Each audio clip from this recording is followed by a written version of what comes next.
1. Introduction, or Instructions. This is my literary collection of Japanese games. I was born in Fukushima, Japan in 1983.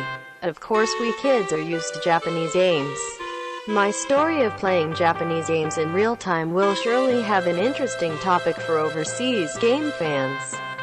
We played games the most in the 1990s and 1983 when I was born.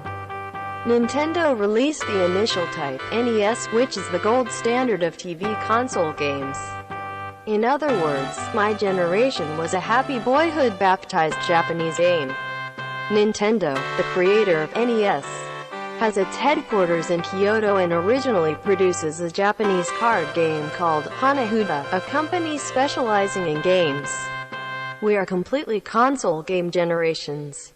Rather than playing games alone in the room like kids today, our generation has gathered together at friends' houses with NES, etc. to play video games while communicating with each other did. And our generation had very little information about video games. We learned about interesting games and their release dates from game information magazines such as Famitsu at bookstores and convenience stores. The new game review by the employees of Asuki who issued Famitsu was also an interesting and popular topic, but of course it also included individual subjectivity. So don't believe that a review has a bad reputation. At such times, it was actually much better to play the game and listen to the opinions of friends who have things. And my generation cherished the paper cheap game instructions very much.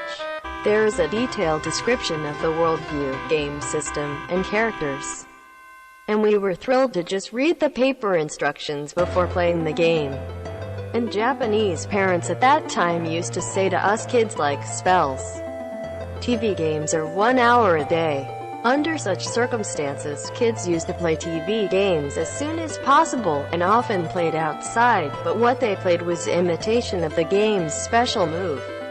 And even when we were tired of playing and were resting, we often had discussions about games. We predicted the next evolution of the game and expected the next day's TV gameplay. Thinking back now, I think this thinking pattern that predicts the next development of the game has fostered my creative feeling. I've been away from the game for the last 16 years.